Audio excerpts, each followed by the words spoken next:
Congrats, babe. She's the future. You're just good for paying bills.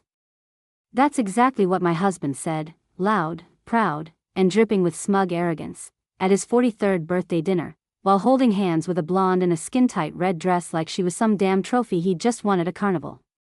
15 people sat around that table. 15 pairs of eyes locked on me. Waiting. Waiting for tears.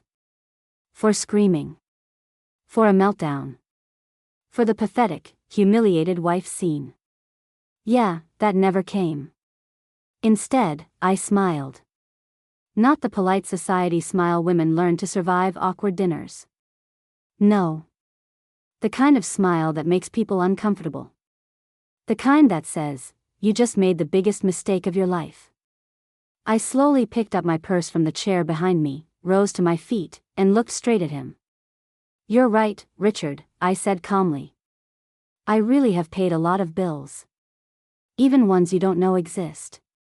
For just 1 second, one beautiful, frozen second, I saw it. Fear. Real fear. Like something deep inside him suddenly whispered, oh hell, what did you just do? But Richard being Richard, he covered it fast. Forced laugh. Shrug. Pulled the blonde closer and kissed her temple like he'd just delivered the punchline of the year. The family chuckled nervously. His mother looked satisfied. And I walked out. Head high. Eyes dry. Chin steady. Every step echoing across the polished wood floor of that overpriced Soho restaurant he'd picked to stage my humiliation. The air outside hit cold and sharp, classic New York November, the kind that creeps under silk and straight into bone. My hands were shaking when I reached my car, but I locked the doors, leaned my forehead against the steering wheel, and breathed. In. Out. In. Out. Then I grabbed my phone and dialed the number I'd memorized months ago. He answered on the second ring. Michael Andrews. Michael, I said, voice steady now. You can start tomorrow. There was a pause. Then calm, satisfied certainty. I've been waiting for this call, Patricia. Yeah. So had I. The restaurant still burned behind my eyelids as I drove away. Low lights. Black tables. Waiters gliding around like ghosts. The smell of expensive wine and designer perfume thick enough to choke on. And him, center stage, of course. Richard always needed an audience. Designer shirt open at the chest to show off those graying hairs he thought made him look distinguished instead of middle-aged and desperate. Gel in his thinning hair. Beer gut pressing against imported fabric I'd paid for. And Jessica. God, Jessica. 20-something, bleach blonde, spray tan glowing under candlelight. Dress so short she had to tug it down every time she moved. Nails long enough to qualify as weapons. Laugh loud, fake, and constant, fingers glued to my husband's arm like she'd already claimed ownership. Across from them sat Vera, my mother-in-law, wearing her usual expression of permanent disapproval, like she'd been born judging me and never stopped. 18 years I'd been married to her son. 18. And in her eyes, I'd never been good enough. Too educated. Too independent. Too everything. Except tonight, she looked almost pleased. Like she'd finally gotten confirmation that I was replaceable. But here's the part none of them knew. For 6 months, I'd been preparing. Every bank statement. Every receipt. Every transfer. Every hotel charge. Every text. Every lie. I'd opened accounts he didn't know existed. Moved money he thought he controlled. Documented assets he thought were his. And hired the most ruthless divorce attorney in New York. Michael Andrews. The man who'd looked me straight in the eye during our first meeting and said, "When I'm finished, your husband will need permission just to breathe." Tonight? Richard thought he'd publicly destroyed me. What he actually did was press the button that detonated his entire life. And he had no idea. I was 41 the night my husband replaced me at his birthday dinner like I was outdated furniture. 41 years old. 18 of them spent beside that man. If you saw me back then, you probably wouldn't have remembered me 5 minutes later. Straight brown hair, shoulder length, usually twisted into a no-nonsense bun I did myself every morning because salons were a luxury I didn't have time, or patience, for. Minimal makeup. Nude lipstick. Mascara if I wasn't running late. Clothes practical, clean, pressed, but never flashy. I bought things to last, not to impress. Short nails. No polish. I worked with invoices, shipments, supplier contracts all day. Long manicured claws weren't exactly OSHA approved for spreadsheets and warehouse visits. I was one of those women people depend on but never notice. You know the type. Up at 6. Home at 7. Dinner cooked. Bills paid. House running. Life functioning. Invisible. And honestly, I didn't even realize how invisible I'd become until that night in Soho, watching my husband introduce a 20-something blonde like she was the upgraded model and I was the trade-in. Richard hadn't always been like that. Or maybe he had, and I'd just been too young and too in love to see it. We met in 2005 at a graduation party for a mutual friend, engineering crowd, cheap beer, loud music, too many people crammed into a Manhattan apartment. I'd just finished my business degree at NYU, head full of plans. Travel. Career. Independence. My own place someday. No relying on anyone. Richard was 24 then, selling luxury cars in Manhattan, already carrying himself like he owned the city. He had that fast-talking New York salesman energy, confident, funny, always performing. He asked me to dance. Spent half the night telling ridiculous stories about nightmare clients and test drive disasters. I laughed so hard my stomach hurt. At the end of the night, he asked for my number like rejection wasn't even in the realm of possibility. He called the next day. And the next. And the next. 2 months later, we were official. In the beginning, he was attentive. Charming. Almost sweet. He'd pick me up after work. Bring cheap but cheerful flowers. Take me to little restaurants in the village, nothing fancy, but cozy and warm and full of promise. He introduced me to his family that first summer at a backyard barbecue in Queens. That's when I met Vera. She shook my hand like she was evaluating produce. I caught her whispering to one of her daughters-in-law later, too educated for my son. I pretended not to hear. I told myself she'd warm up eventually. Spoiler alert, she never did. Richard proposed in 2007 at a small restaurant near Central Park. Nothing elaborate. No violinists. No crowd applause. Just him, nervous and smiling, sliding a modest ring across the table. He'd paid for it in installments on his credit card. I knew because he told me proudly. I said yes. Not because of the ring. Because I believed in the future we talked about building. A partnership. A team. Love. God, I was naive. We married that fall in a rented hall in Brooklyn. White flowers. Candlelight. Simple but beautiful. My parents, humble, hardworking people, paid half the wedding from years of savings. My father drove city buses. My mother sewed clothes at home for neighbors and local shops. Richard's family covered the other half, and Vera made sure to remind everyone, multiple times, that it was a generous contribution. Translation, I owed them forever. We moved into a tiny 2-bedroom rental in Park Slope. Second-hand furniture. Wedding gift cookware. Hope stacked higher than our bills. Back then, we split things fairly. He paid rent. I handled groceries and utilities. We were building something together. Or at least, that's what I thought.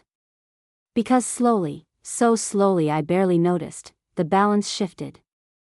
Sales were down, he said. Could I cover more rent this month? His car broke down. Needed urgent repairs. His mother needed medication. There was always something. Always an emergency. Always a reason. And I always stepped in. Because wives support. Wives sacrifice. Wives hold everything together. That's what I'd been taught. So I paid. And paid. And paid. Never realizing I was funding the very life that would one day be used to replace me. By 2010, my career took its first real jump. I'd been grinding for years at a logistics company on the east side, long hours, supplier calls, inventory crises, spreadsheets that never ended. I was reliable, efficient, invisible. Then one Monday morning, my boss called me into his office. "Patricia, we're promoting you to purchasing coordinator." Just like that. My salary doubled overnight. I walked out of that office in a daze, clutching the letter, heart pounding with something I hadn't felt in years: pride. Real pride. I called Richard immediately. He whooped like he had gotten the promotion. "Baby, that's huge. We're moving up." We.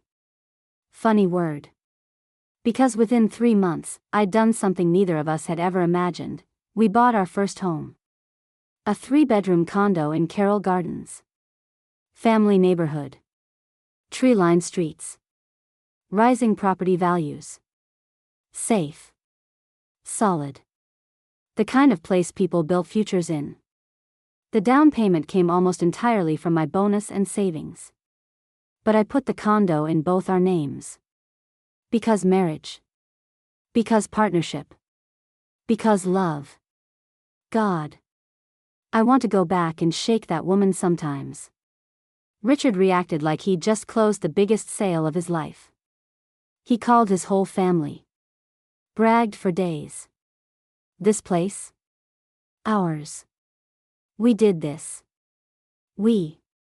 The first weekend after closing, his entire clan showed up to inspect it like a newly purchased yacht. Vera walked room to room, touching walls, opening cabinets, checking finishes. Then, for the first time in 3 years of marriage, she hugged me. It was stiff. Mechanical. Performative. But it was approval. And I soaked it in like rain after drought. We spent the next 5 years furnishing that condo piece by piece. And here's the part that still makes my stomach twist. I paid for almost everything. The solid oak dining table? Me. The oversized TV Richard had to have? Me. Custom wardrobes? Me. Renovations? Me. Decor? Me. But when we went shopping, Richard handled the talking. The negotiating. The signing. Invoices always under his name. Because he liked being the man making decisions. And I let it happen. I just transferred the money. Over and over. Without question. Without record. Without protection. What an idiot. Around that same time, Richard started changing. Or maybe revealing himself. Confidence turned into arrogance. Charm into criticism. Nothing I did was right anymore. My clothes were outdated. My hair was boring. I needed to lose weight. I wasn't feminine enough. Dinner was too bland. Or too salty. The house wasn't clean enough. But when I spent weekends scrubbing everything? You're not ambitious anymore. It was a rigged game. Lose-lose. Every time. He started going out more. Beers with the guys. Watching the game. Late client dinners. Always explanations ready. Always believable. And I believed them. Because facing the alternative meant admitting my marriage was cracking. And I wasn't ready for that truth. Until 2016. The year denial died. I came home early one afternoon with a splitting headache. Richard wasn't there. His phone was on the couch. Unlocked. I didn't even intend to snoop. I swear I didn't. But a message popped up on the screen. A name. Brenda. Not his sister. Another Brenda. I opened it. And my world detonated. Explicit messages. Photos. Plans to meet during lunch breaks. Hotel reservations. Words no husband should ever send another woman. I felt like the floor tilted under me. Like gravity stopped working. I confronted him that night. Hands shaking. Voice breaking. Evidence in my palm. And do you know what he did? He laughed. Actually laughed. Patricia, are you serious right now? I stared at him, numb. You're imagining things. You're paranoid. You work too much. He leaned closer, voice dripping condescension. You need therapy. Seriously. You're seeing things that aren't there. Gaslighting. Classic. But back then? I didn't even know the word. I just knew the feeling. Like my sanity had been yanked out from under me. For weeks, I doubted myself. Did I misread? Overreact? Invent it? Was I losing my mind? But deep down, I knew. He was cheating. And worse? He knew I knew. And he still stayed. Because he believed something fundamental. I would never leave. He was right. I didn't leave. Not then. I swallowed humiliation and stayed. And that decision would cost me 8 more years of betrayal. After the Brenda incident, something inside me cracked. Not loudly. Not dramatically. Just a thin fracture spreading through everything I believed about my marriage. But I stayed. Yeah. I know. People love to say, I would have left immediately. No, you wouldn't have. Not when you've built your whole adult life around someone. Not when leaving means admitting failure. Not when shame feels heavier than betrayal. So I stayed. And Richard? He didn't even bother pretending much after that. The affairs kept coming. Different names. Different perfumes. Same pattern. He got sloppy, careless. Shirt collars with lipstick stains. Late nights with stories that didn't line up. Receipts in pockets from restaurants we'd never been to together. And I saw it all. Every single clue. But I pretended not to. Because pretending hurt less than truth. At least, that's what I told myself. By 2019, my career had climbed again. Regional purchasing manager. Big title. Bigger salary. Travel across states. Supplier negotiations. Conferences. Respect. At work, I was competent. Valued. Trusted. At home, I was background noise. Richard barely spoke to me unless he needed something. Dinner was silent. We sat across from each other like strangers sharing a table in a diner.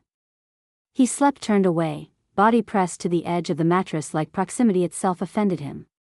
Sex had become mechanical. Once a month maybe. No kissing. No warmth. Just obligation. I'd lie awake afterwards staring at the ceiling, feeling emptier than if we'd never touched at all. But every month, I still paid the mortgage. Paid utilities. Stocked groceries. Did laundry. Managed life. Because somewhere deep in my wiring, a voice kept repeating. Wives don't quit. Then January 2023 happened. And everything shifted. My grandmother Marie died. She was 89. Tough, sharp, stubborn to the end. The kind of woman who survived things she never talked about and still woke up every day ready to fight the world. I'd been her favorite grandchild. The one who visited every Sunday. The one who sat with her when her memory slipped and her body failed. When the will was read, I learned something no one else knew. She'd left everything to me. An old house in Queens. And her lifetime savings. Around $230,000 total. To some people, that's not life-changing. To me, it was oxygen. Freedom money. Escape money. And for the first time in years, instinct screamed. Don't tell Richard. So I didn't. I opened a separate online bank account he knew nothing about. Deposited every cent. Kept it silent. Hidden. Safe. And something unexpected happened inside me. A realization. I didn't need him anymore. Not financially. Not practically. Not emotionally, though that part took longer to accept. For the first time in nearly 2 decades, I had power. Choice. Exit. But I didn't run. I planned. Quietly. Carefully. Strategically. I researched divorce attorneys across New York. Read reviews. Case outcomes. Financial settlements. Patterns. One name kept appearing. Michael Andrews. Park Avenue office. Ruthless reputation. Specialized in high-conflict asset cases. I scheduled a consultation during a supplier meeting Richard thought I had. I still remember sitting across from Michael for the first time. Floor-to-ceiling windows. Steel and glass everywhere. City humming below. He listened for nearly 2 hours while I told him everything. The affairs. The finances. The condo I'd funded. The humiliation. The inheritance. The evidence I'd started quietly collecting. When I finished, he removed his glasses, cleaned them slowly, and looked straight at me.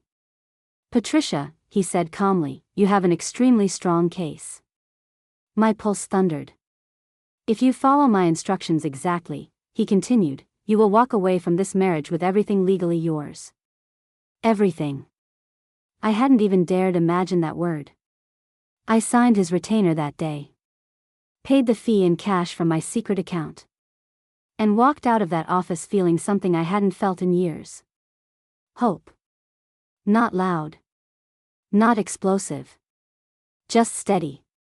Like a door unlocking somewhere deep inside me. For the next 6 months, I became someone Richard never noticed.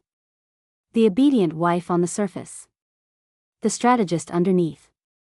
I gathered statements. Screenshots. Receipts. Transfers. Every dollar I'd ever paid into our life. Every dollar he'd siphoned out. And I waited. Because Michael had told me something critical. Men like your husband always escalate. Public humiliation is their favorite stage. When he does it, that's when we move. So I kept smiling. Cooking. Cleaning. Paying. And inside? I was counting down. By late summer 2024, Richard stopped even pretending to hide her. Jessica wasn't just another affair. She was different. Younger than the others. Louder. Demanding. And he was obsessed in that pathetic, midlife crisis way men get when they think youth is contagious.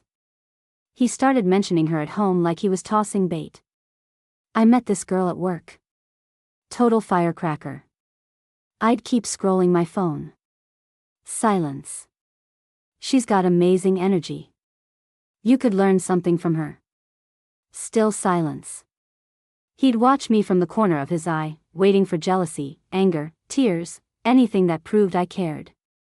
I gave him nothing. Because by then, every word he said was being recorded. My phone sat face down on the table. Microphone on. Every insult. Every brag. Every admission. Uploaded that same night to Michael's encrypted case folder. Richard thought he was provoking me. He was actually testifying.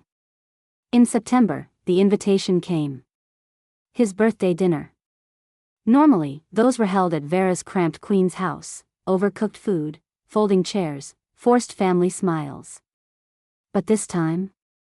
No, I'm doing something upscale, Richard announced. Classy place in Soho, important people coming. Important people. Translation, audience.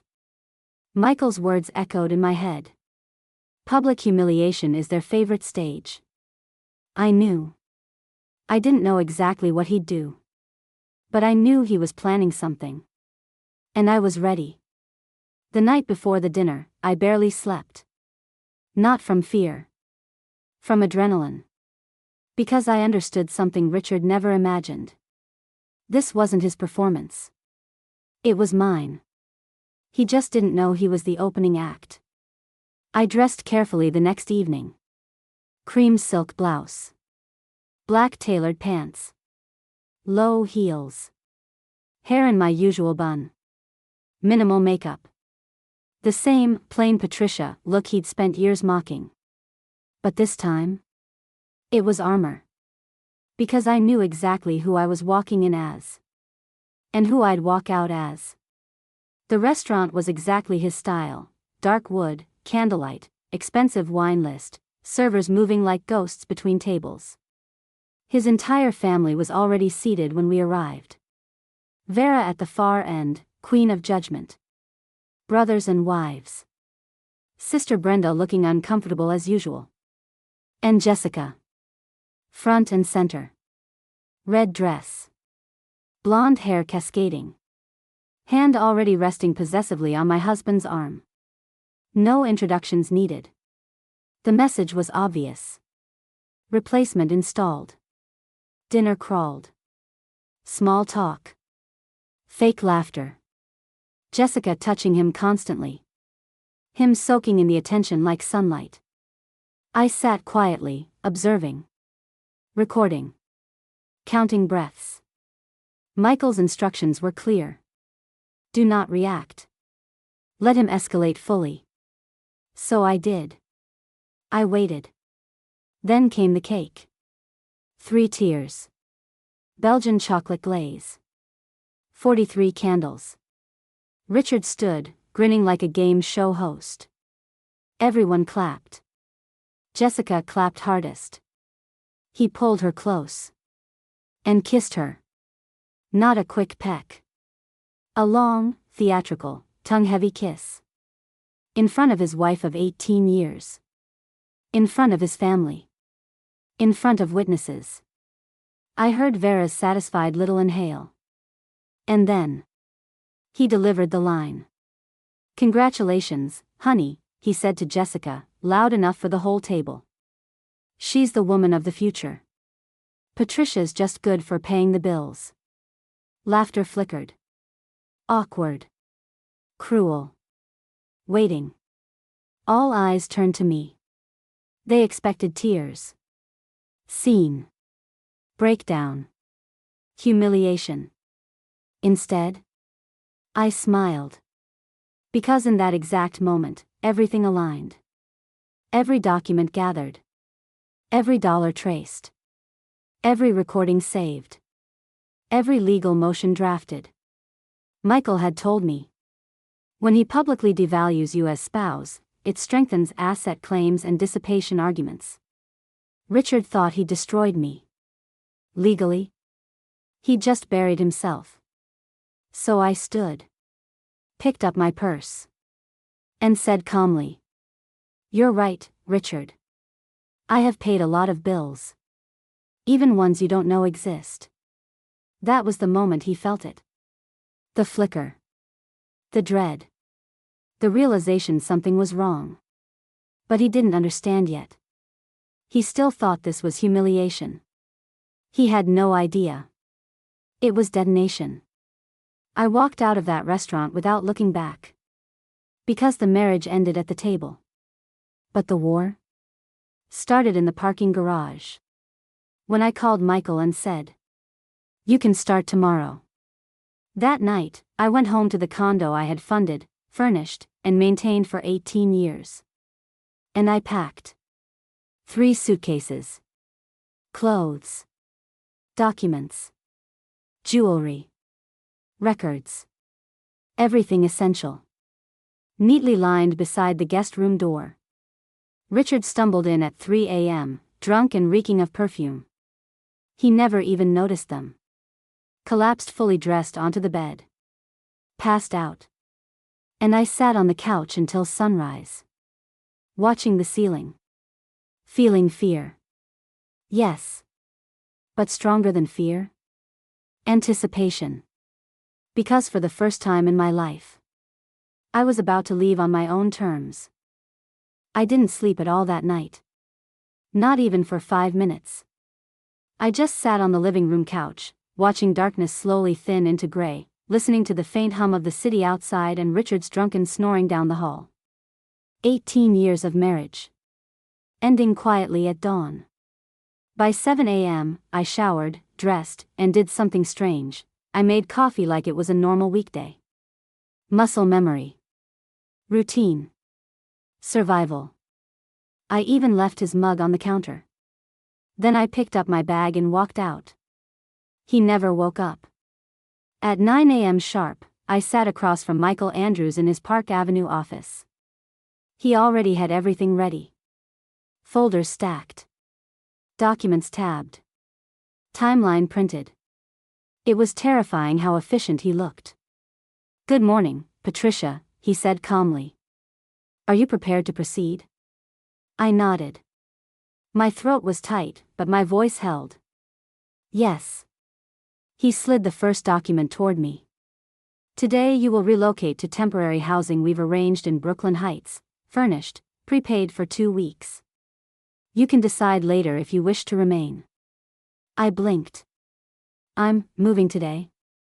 "Yes," he said. Immediately. A tremor went through me. "If I leave the condo voluntarily, do I lose rights?" He shook his head. "No. We are documenting departure under emotional duress and marital misconduct. Your ownership interest remains fully intact." God, the relief was physical. I hadn't even realized how deeply that fear sat in my chest. He continued, voice steady, precise. "At 3 p.m., you will return to the condo with a court officer. Your personal belongings will be formally removed and recorded. Your husband will be served notice of separation and divorce filing today." My pulse spiked. "Today?"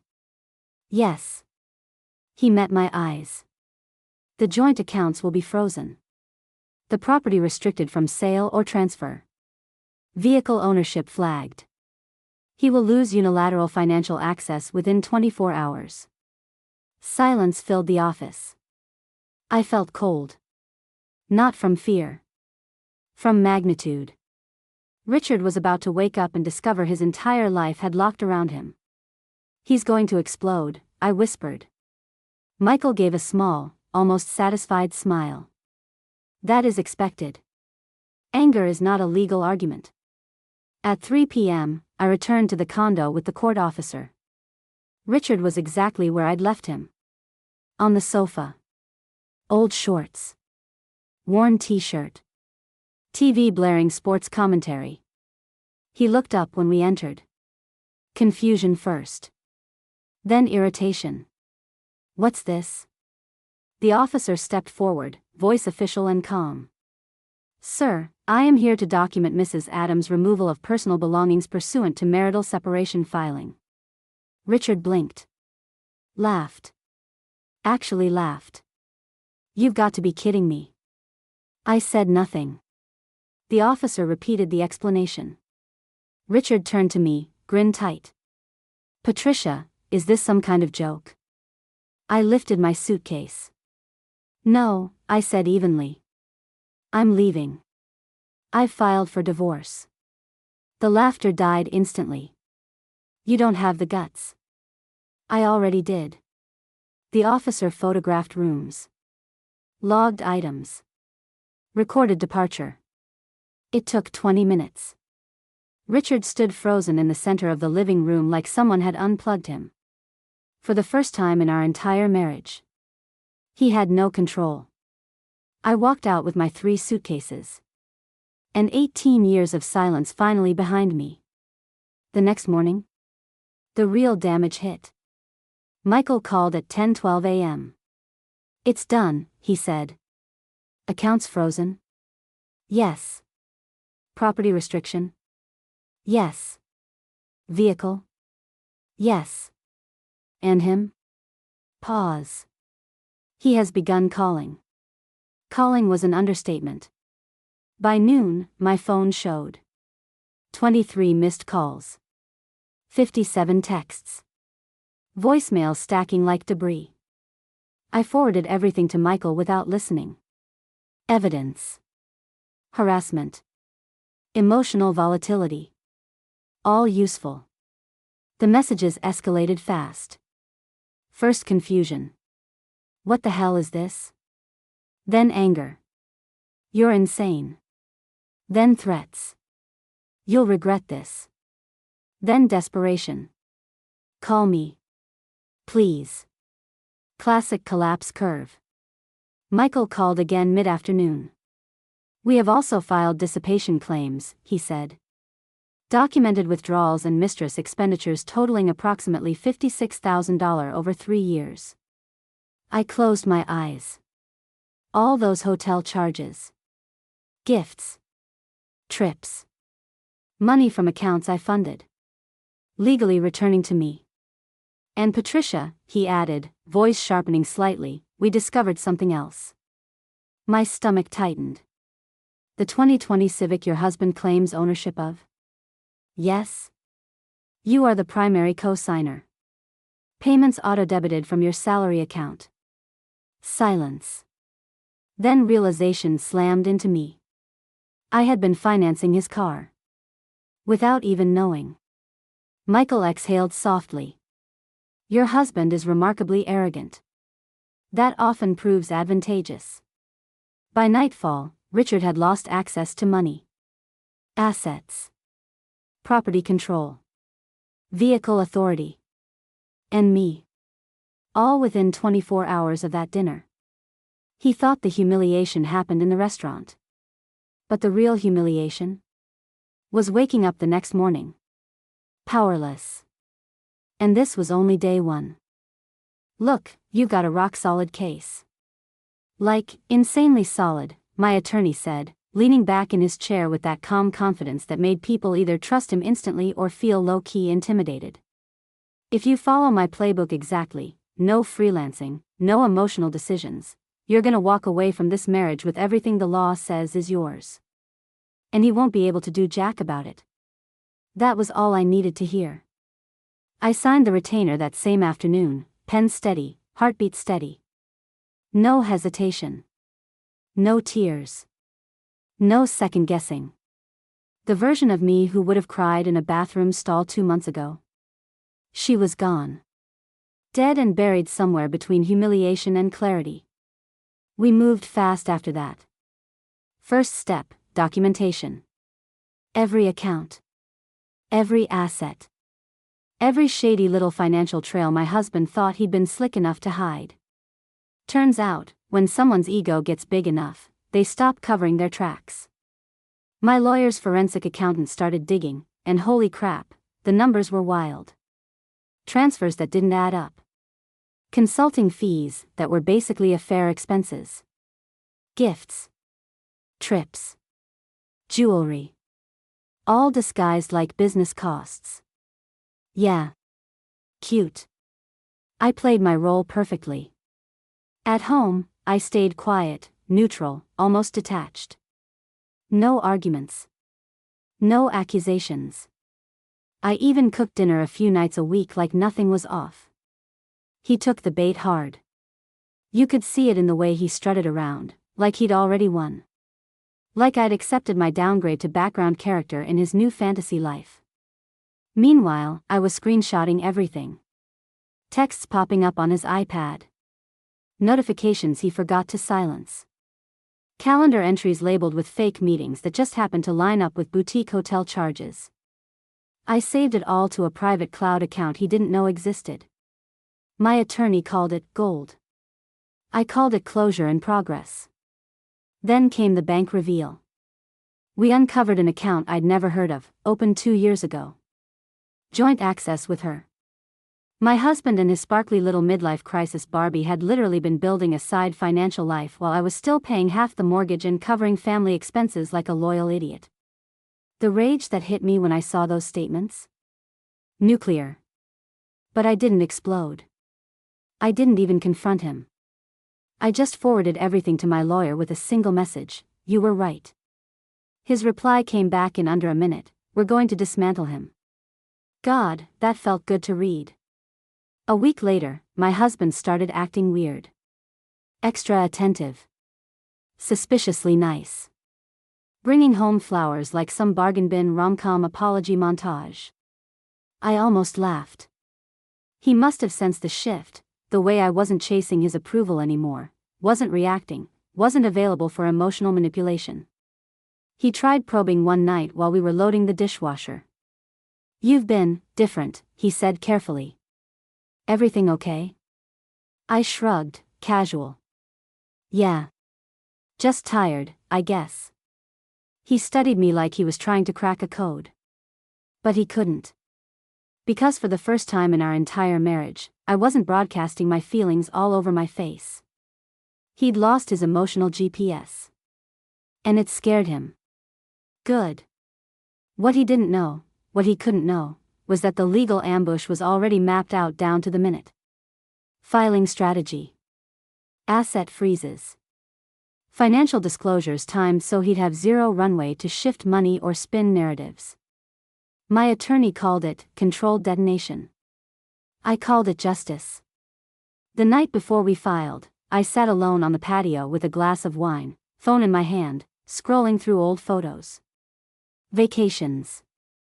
Holidays. Smiles that looked real at the time. I expected grief to hit. Nostalgia. Something soft. It didn't. All I felt was distance. Like I was looking at someone else's life, a woman who thought loyalty guaranteed safety. A woman who believed love meant endurance. She didn't know yet that survival sometimes looks like strategy. I lifted my glass toward the dark yard, a quiet toast to the version of me that finally woke up. "Game on," I whispered. The day everything detonated started, weirdly normal. I woke up before my alarm, sunlight leaking through the blinds, the house quiet in that eerie way it only gets right before something huge shifts. For a second, just one stupid, fragile second, I forgot. Then I remembered exactly what day it was. Filing day. I lay there staring at the ceiling, heart steady but heavy, like the calm before a storm that you know you're the one about to unleash. No panic. No doubt. Just a cold, razor-clean certainty. Today, the illusion ended. Downstairs, I made coffee like always. Same mug. Same routine. Same kitchen where I'd spent years believing we were building something real. The domestic theater was almost funny now, like a set piece in a play I'd finally stopped believing in. He came in a few minutes later, hair messy, still half asleep. "Morning," he mumbled, grabbing his phone before anything else. Of course. Priorities. "Morning," I said, neutral. He poured cereal, scrolling. Probably her texts. Probably the secret life he thought was still perfectly contained. Watching him, I felt something unexpected, not rage, not heartbreak. Disgust. Just, quiet, bone-deep disgust. At 9:02 a.m., my attorney filed. I didn't see it happen, obviously, but I felt it. Like somewhere in the universe a switch flipped and the narrative changed lanes. There was a strange thrill in knowing that, legally, everything had just shifted beneath his feet, and he had no clue yet. I went about my day exactly as planned. Emails. Laundry. A grocery run. Every movement deliberate, steady. Meanwhile, somewhere across town, servers were printing documents that would dismantle my marriage down to its financial skeleton. At 11:17 a.m., my phone buzzed. "Attorney, he's been served." I stopped walking in the cereal aisle, hands still on a box of granola. For a moment, the world went silent. Then my pulse surged, hot, electric, alive. It was done. I put the granola in my cart and kept moving, because that was the point. My life wasn't on pause anymore. His was. By the time I got home, he was already there. That alone told me everything. He never came home midday. Ever. But today, his car was in the driveway like a warning flare. I carried the grocery bags inside, calm as hell, and found him in the kitchen, pacing like a caged animal. Papers spread across the counter. He looked up when I walked in. I will never forget that expression. Shock. Fury. Panic. Betrayal. The full emotional buffet of a man who just realized the woman he underestimated had been 10 steps ahead the whole time. "What is this?" he demanded, holding up the petition. I set the bags down slowly. "Looks like divorce paperwork." His jaw tightened. "Don't play games." "You filed?" Without even talking to me? I almost smiled. "We've been talking for months. You just weren't listening." "That's bullshit," he snapped. "You blindsided me." The audacity was breathtaking. "You had a girlfriend," I said evenly. "And a secret bank account with her name on it. Let's not pretend you were operating in good faith."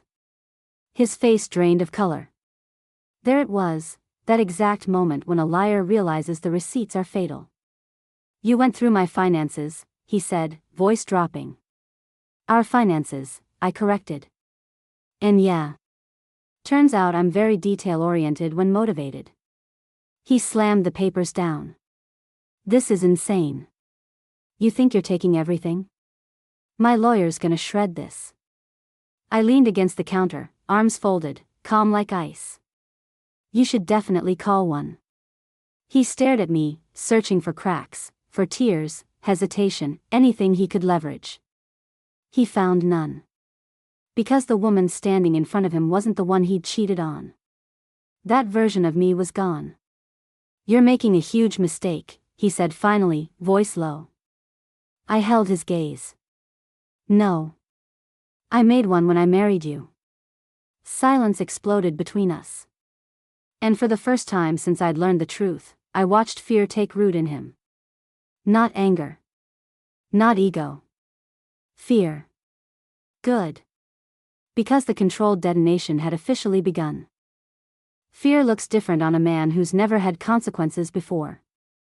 I saw it settle into him over the next few days, not all at once, but in cracks. Tiny fractures in the confidence he'd worn like armor our entire marriage. The pacing got worse. The late-night phone calls started. Doors closed harder than necessary. His voice dropped into that strained, overly controlled register people use when they're trying not to sound desperate. He hired a lawyer within 48 hours. Of course he did. And suddenly the house felt like contested territory. Two people moving through shared space like opposing diplomats in a war zone, polite on the surface, landmines everywhere. We spoke only about logistics. Bills. Schedules. Documents. Every sentence trimmed down to sterile essentials. No history. No emotion. No us. It drove him insane. One night he cornered me in the hallway, eyes bloodshot, tie hanging loose like he'd been unraveling all day. "You're really doing this," he said. Not a question. An accusation dressed up as disbelief. I met his gaze evenly. Yes. He laughed, but there was no humor in it. Over a mistake. I felt something cold slide into place inside my chest. "You had a 2-year affair." "That's not what I meant," he snapped. It wasn't serious. The absurdity almost knocked the air out of me. "You opened a bank account with her," I said. "That's pretty committed for something not serious." His jaw flexed. "You're blowing this way out of proportion." And there it was, the classic minimization playbook. Downplay. Deflect. Reframe. Make me the irrational one. For years, that strategy worked. I'd questioned my reactions, softened my anger, absorbed blame just to keep peace. Not anymore. What exactly is the appropriate proportion for betrayal? I asked quietly. Just so I calibrate correctly. He stared at me like I'd started speaking another language. Because I had. Accountability. You're throwing away our whole life, he said finally. I shook my head once. You did that already. He exhaled hard through his nose, then tried a different angle, the wounded husband routine. You think divorce is gonna make you happy? Happiness. God. As if that was still the metric. No, I said. But it'll make me free. That landed. I saw it. Freedom meant loss of control. Loss of access. Loss of the emotional leverage he'd relied on without even realizing it. His expression hardened. My attorney says you're being aggressive. Asset freezes? Forensic accounting? That's extreme. I almost smiled. So was deception. You're trying to ruin me. No, I said calmly. I'm documenting you. Silence. Thick and electric. For the first time, he looked uncertain, not about the divorce, but about me. Like he was finally confronting the possibility that the person he thought he understood completely had evolved beyond his reach. That shift terrified him. Is this revenge? He asked, quieter now. The old me might have denied it. Tried to appear noble. Above anger. But honesty felt cleaner than virtue signaling. Partly, I said. Mostly self-respect. His shoulders sagged a fraction, as if something internal finally slipped. I never thought you'd do this. I know, I said. And that, more than anything, was the truth of our marriage. He never believed I would choose myself if it meant losing him. He'd bet everything on that assumption. Bad gamble. The legal machine kept moving. Financial disclosures exchanged. Accounts flagged. Depositions scheduled. Every step tightened the vice. I could see the pressure mounting on him, calls from his lawyer growing more urgent, more expensive. Reality replacing entitlement in slow, grinding increments. One evening I came home to find him sitting at the dining table surrounded by statements, calculator in hand, face pale under the overhead light. For a second, I saw the man I'd once loved, overwhelmed, human, breakable. Then I remembered the hidden account. The lies. The years of quiet disrespect. Compassion evaporated. He looked up. We need to talk. I set my bag down. Have your attorney call mine. His mouth opened, then closed. He nodded once, defeated by procedure. And in that moment, I understood something with absolute clarity. The power dynamic had flipped permanently. He just hadn't finished realizing it yet. The settlement conference was scheduled 6 weeks after filing. 6 weeks of legal chess. 6 weeks of watching the man who'd once moved through life like consequences were optional slowly realize the board had changed. Discovery requests. Financial interrogatories. Subpoenas that reached into corners he didn't even remember existed. Every time his lawyer pushed back, mine pushed harder, with documentation stacked like ammunition. Turns out, arrogance leaves a paper trail. By the time conference day arrived, he looked smaller. Not physically, exactly. But compressed. Like pressure had been steadily siphoning out the air of certainty he used to carry. The suit was still expensive. The watch still gleamed. But the posture? Different. Shoulders tight. Eyes scanning rooms for exits. We met at a neutral office downtown, glass walls, beige carpet, corporate art that meant nothing. Divorce, apparently, happens in spaces designed to feel like waiting rooms for decisions nobody wants to own. I sat beside my attorney, spine straight, hands folded on the table. Calm, composed, contained. Across from us, my husband and his lawyer arranged their files with forced precision. No eye contact yet. Just the quiet rustle of paper and unspoken history filling the air like static. Mediation began with numbers. Asset valuations. Account balances. Property equity. Retirement funds. Line by line, the life we'd built got translated into columns. I watched his reactions more than the spreadsheets. Every time my attorney referenced the hidden account, or the transfers to his girlfriend masked as business expenses, I saw the micro-flinches. The anger. The dawning understanding that narrative control was gone. At one point his lawyer leaned toward him, whispering urgently. He shook his head, jaw clenched. Denial stage. Familiar territory. Then my attorney slid a document across the table. Forensic summary. Clean. Chronological. Irrefutable. I saw the exact second it landed. His eyes moved down the page. Stopped. Went back. Color drained from his face like someone had pulled a plug. The room stayed silent except for the faint hum of HVAC and the distant echo of footsteps in the hallway. He swallowed, hard. This is exaggerated, he said finally, voice thin. My attorney didn't even blink. Every figure is sourced and traceable. We can walk through them one by one if you prefer. He didn't. Because he couldn't. The next hour shifted tone. His lawyer's confidence softened into negotiation mode. Words like compromise, reasonable distribution, avoid trial exposure started floating. Translation: they knew the damage potential now.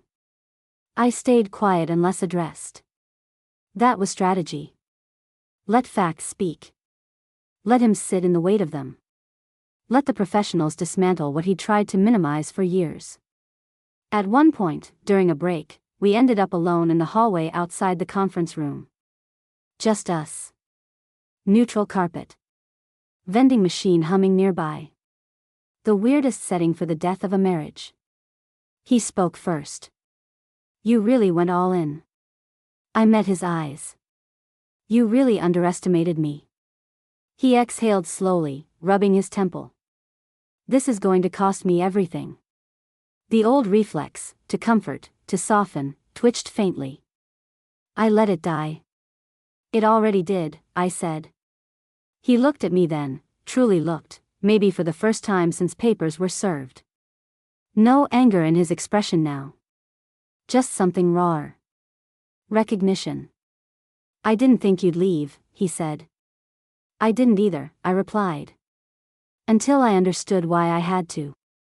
Silence stretched between us. Not hostile. Just final. Inside, the lawyers called us back. Negotiations resumed with new gravity. Offers adjusted. Concessions extracted. My attorney pressed on the financial misconduct angle with surgical precision, leveraging exposure risk.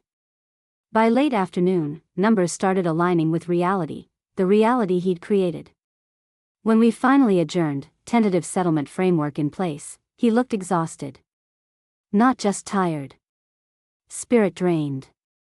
Consequence heavy. As we gathered our things, he said quietly, I'm sorry. 2 words. Years late. I held his gaze for a long moment. Then I nodded once. Not forgiveness. Acknowledgement. And I walked out of that building lighter than I'd felt in years, the future no longer a threat, but open territory waiting to be claimed. The house sold faster than either of us expected. Apparently, beautifully staged spaces with zero emotional residue move quick in the market. Who knew? Realtors came through with neutral decor, soft lighting, and the subtle erasure of every memory we'd ever made there. Our wedding photo vanished from the hallway. The kids' growth chart markings, thankfully non-existent since we never had any, were irrelevant. By the time listing photos went live, the place looked like a catalog spread for a life that had never included us at all. We signed the sale agreement in silence at the dining table, the same table where I'd once hosted holidays, planned birthdays, believed in permanence. Now it was just a transaction surface. Pens. Paper. No eye contact. The buyer offered above asking. Of course they did. Even in collapse, our shared assets were overachievers. Escrow moved quickly after settlement terms finalized. Funds routed. Liens cleared. Proceeds split per agreement, the agreement my attorney had carved with forensic precision out of his deception. When the wire hit my new account, I stared at the balance for a long time. Not because of the amount, though yeah, it was significant, but because of what it represented. Restitution. Not revenge. Not luck. Restoration of value I'd unknowingly subsidized while he built a parallel life. He moved out first. That had been part of the temporary orders, practical given the sale timeline. Watching him pack was surreal. Boxes labeled in his sharp handwriting, office, books, personal. The same man who once filled closets with our combined existence now reduced his footprint to stackable cardboard. We crossed paths in hallways occasionally. Polite nods. Logistics exchanged like strangers sharing an Airbnb checkout schedule. Utility transfer confirmed. Closing documents emailed. Mail forwarded. At one point he paused in the doorway of what used to be our bedroom. The room was stripped, just carpet lines where furniture once sat. He looked around like someone surveying ruins. Feels weird, he said. Yeah, I replied. He nodded slowly. I thought we'd grow old here. There was no bitterness in his voice now. Just a quiet disorientation. I thought a lot of things, I said. He almost smiled. Almost. The day he left, the moving truck idled in the driveway under a gray sky. He carried the last box out, then came back in once more, empty-handed. We stood in the living room, echoing now, every sound amplified. I guess this is it, he said. It's been it, I answered gently. He swallowed. I hope you find what you're looking for. The assumption lingered, that I was leaving towards something. Another person. Another life waiting.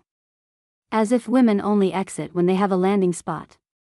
I already did, I said. Myself. That landed somewhere deep. I saw it in the way his expression shifted, not hurt, not defensive. Just understanding too late to matter. He nodded once. Take care. You too. And then he was gone. The door closed. The truck pulled away. Silence filled the house like water rushing into emptied space. I walked room to room slowly, one last pass through the architecture of a chapter that had defined me for years. Kitchen. Office. Bedroom. Patio. Each space neutral now, memory detached. I expected grief. Maybe tears. Some cinematic release. Instead, there was peace. Profound, bone-level quiet. No hypervigilance. No emotional calculation. No waiting for his mood, his approval, his version of reality. Just me. Breathing in a house already no longer mine, but also no longer ours. I sat on the floor in the empty living room, back against the wall, and let the stillness settle. This was the aftermath. Not destruction. Clearing. Tomorrow I'd hand over keys and step fully into the life I'd rebuilt in parallel, new place, new accounts, new routines. But tonight, in this echoing shell of what had been, I honored the ending. Not with sorrow. With gratitude for the clarity that finally freed me. My new place smelled like fresh paint and possibility. It wasn't huge.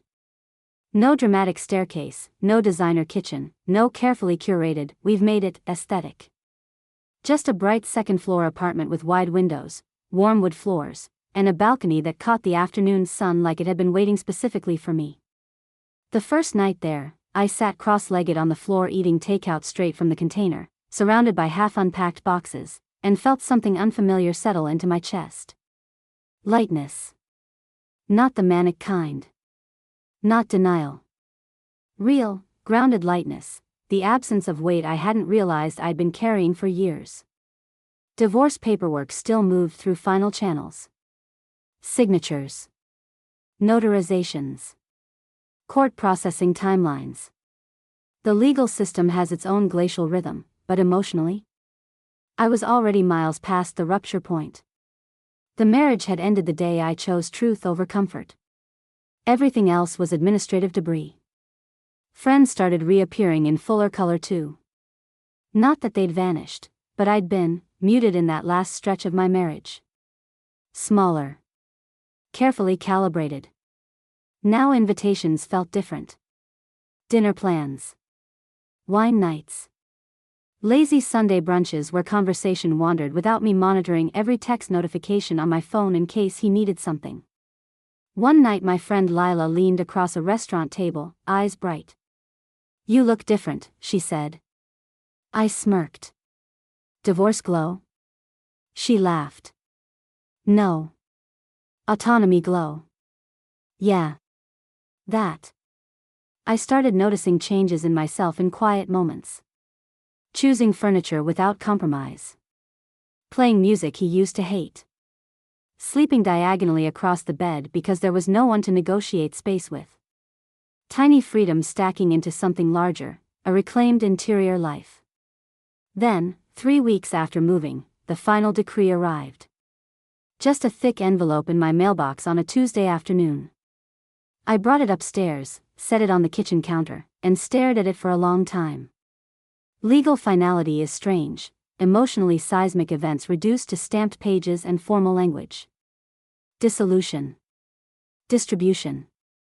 Restoration of maiden name, if requested. The state acknowledging what the heart already knew. I opened it slowly. There it was. My name. His name. The official end of us. I expected tears. Instead, I exhaled. Deep. Complete. Like I'd been holding breath for years without realizing it. It was done. No more negotiations.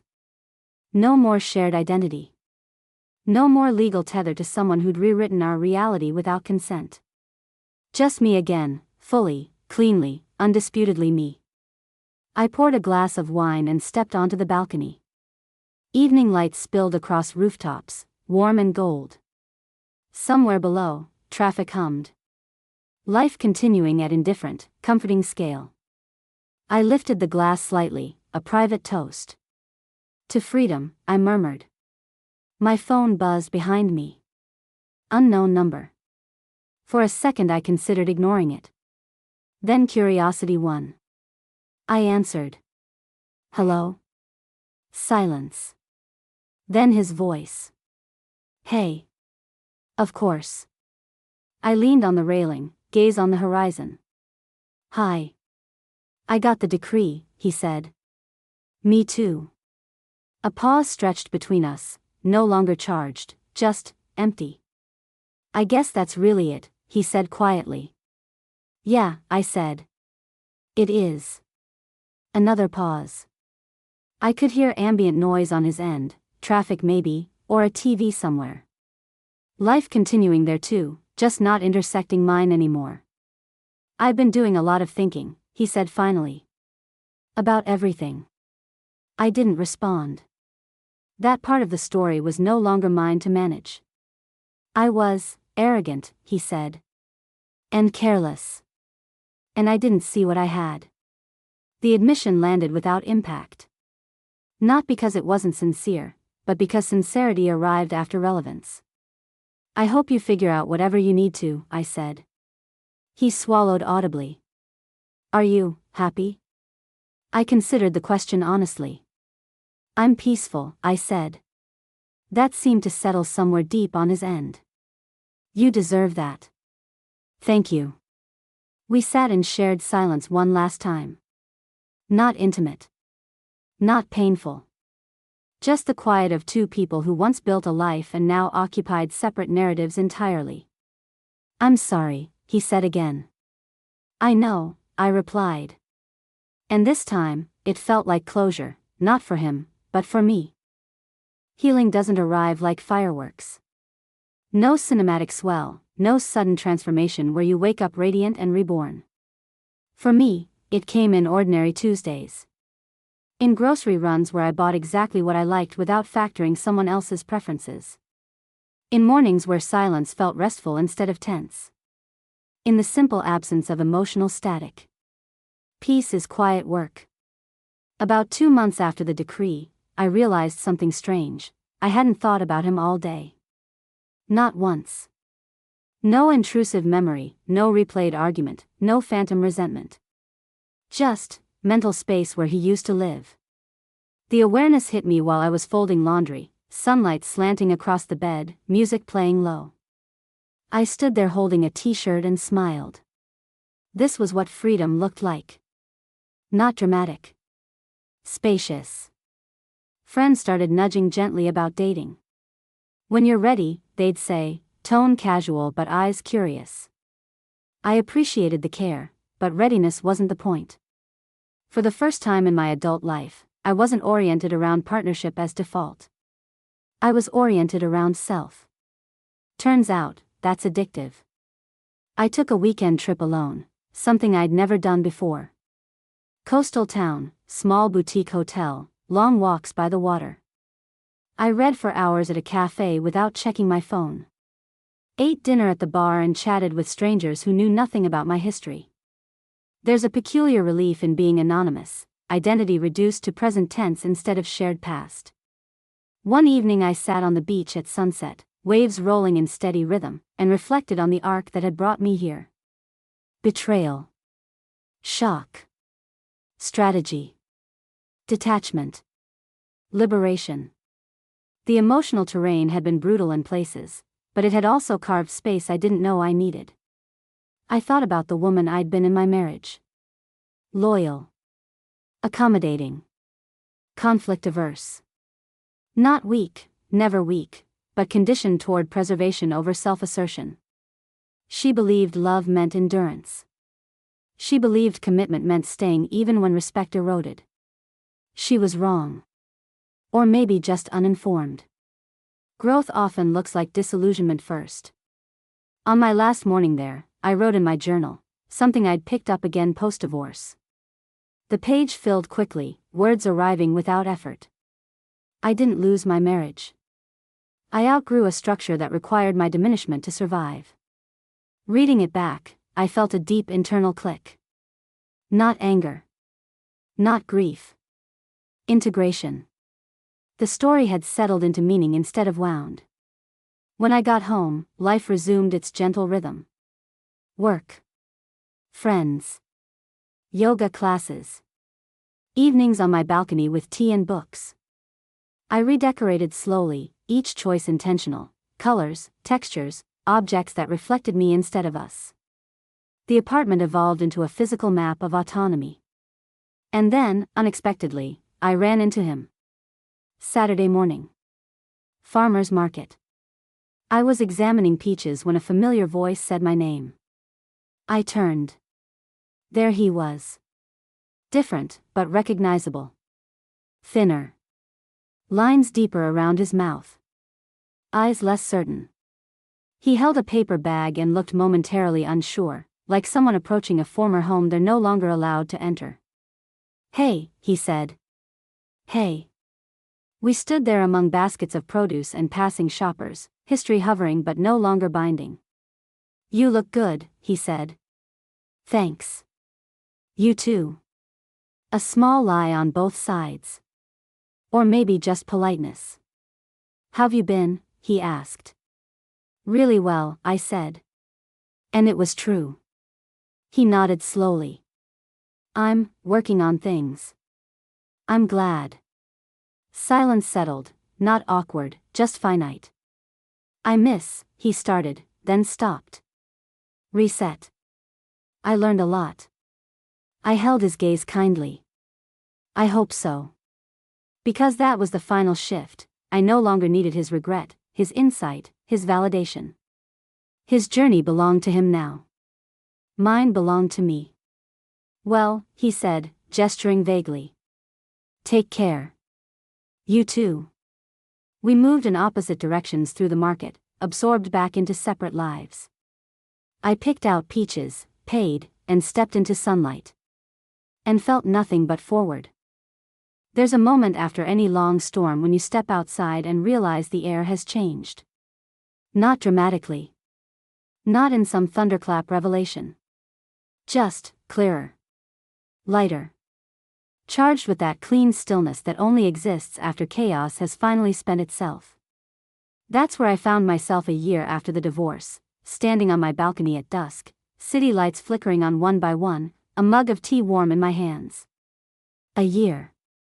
It sounded both enormous and tiny at the same time. So much had shifted in those 12 months that the woman I'd been at the start of this story felt almost fictional now, like a character I once played with sincerity but no longer inhabited. She had believed marriage was proof of love. That endurance was loyalty. That staying was strength. I know better now. Staying where you're unseen is slow erasure. Leaving is self-definition. My life had filled in ways I never anticipated. Not with dramatic reinvention or some glossy, new me montage, just steady, grounded expansion. I'd taken on a leadership role at work I would have declined before, afraid of imbalance at home. I'd built friendships deeper because I no longer rationed emotional energy. I'd even taken up painting, terribly, joyfully, because I finally allowed time for curiosity without justification. The apartment had transformed too. Plants spilling green from shelves. Art leaning casually against walls. Books everywhere. It looked like someone lived here fully now, not cautiously. And relationships? That question everyone eventually asks. I had dated a little. Carefully. Honestly. No urgency, no performance. I learned something surprising. I wasn't looking for someone to complete my life anymore. I was evaluating whether someone added to a life already complete. That shift changes everything, what you tolerate, what you recognize, what you walk away from early. One evening not long ago, I sat across from a man on a third date. Good conversation. Easy laughter. Potential. At one point he asked, gently, "What ended your marriage?" I could have summarized. Cheating. Lies. Finances. The tidy bullet points. Instead I said, I outgrew it. And that felt truer than any accusation. Because while his betrayal detonated the ending, the deeper truth was structural. I had evolved beyond a dynamic where my worth depended on someone else's choices. The affair didn't destroy me. It revealed the exit I'd been afraid to take. Growth rarely asks permission. Sometimes it arrives disguised as loss. Later that night, walking home under streetlights, I thought about the full arc: shock to strategy, grief to clarity, anger to indifference, indifference to freedom. Healing hadn't been linear or pretty. It had been methodical. Conscious. Chosen again and again in small decisions: document instead of deny, leave instead of linger, rebuild instead of resent. That accumulation became identity. People sometimes ask if I hate him. I don't. Hate implies emotional investment. What I feel now is distance. He exists in my past like a country I once lived in but no longer claim citizenship from. There were good years there. Real ones. They just weren't the final destination. The last time I heard about him was through mutual friends months ago. New apartment, new job shift, still figuring things out. I wished him well in the abstract way you do for someone who once mattered. No urge to reconnect. No unfinished business. Our story had closed exactly where it needed to. Tonight, the air held that same post-storm clarity. I set my empty mug down and looked out over the city, the movement, the light, the endless separate lives unfolding in parallel. Mine among them. Fully mine. If there's one truth I carry now, it's this. I didn't win because the divorce settlement favored me. I didn't win because he faced consequences. I won because I chose myself when it cost everything familiar. And in doing so, I discovered something no marriage had ever given me. I am enough.